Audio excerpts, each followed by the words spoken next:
I want to talk a little bit today about a little bit of the American Rescue Plan Act of 2021. Give you an idea of some of the revisions that Democrats and Republicans want to change.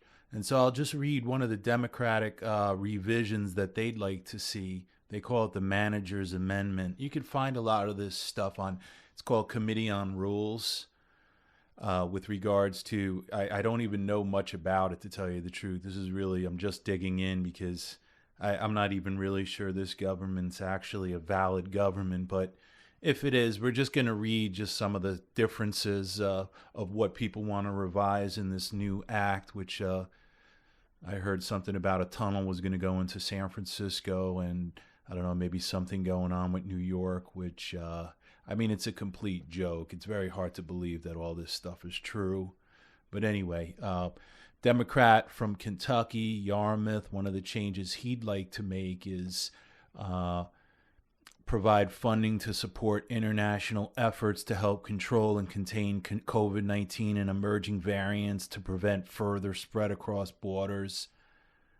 You know, who even, I mean, nobody really's got a beat on this COVID-19 stuff.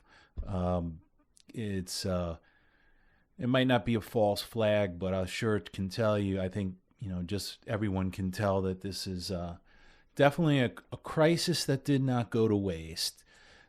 Democrat Yarmouth also wants to provide funding for tribal governments to combat COVID-19 and its direct impacts in tribal communities.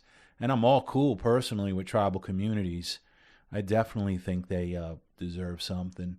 Living out there is in the deserts of Arizona. So Republicans latched on, and one of their changes, some of the Republican candidates here, Murphy, Norman, Budd, Issa, Mast, Hinson, Harris, Franklin, Buddy Carter, it looks like here. They want to prohibit school districts from receiving funds under the Elementary and Secondary School Emergency Relief Fund if they are not open for in-person instruction for vulnerable or disadvantaged children. Well, you think that'd be a no-brainer. Another Republican, Mary Miller, conditions elementary and secondary school emergency relief funds so that if a school is not open for in-person instruction, the ESSER funds must instead be used to fund education savings account for affected parents to use for private school tuition or other educational expenses, such as technology or tutoring.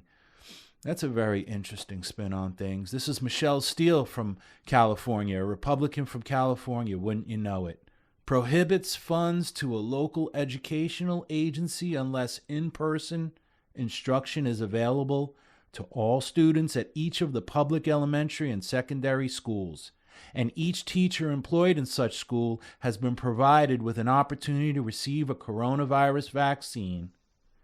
Well, that seems like a reasonable thing to ask with regards to this ridiculous bill that we've heard about. Anyway, go educate yourself on this bill. We don't really know if this government's actually valid or not. I mean, none of this stuff means anything if there's so much corruption and all this money gets sent to states and no one needs to do anything. And governors in California are losing $1 billion to prisoners. Anyway, look it up yourself, and we'll see each other again soon. Take care.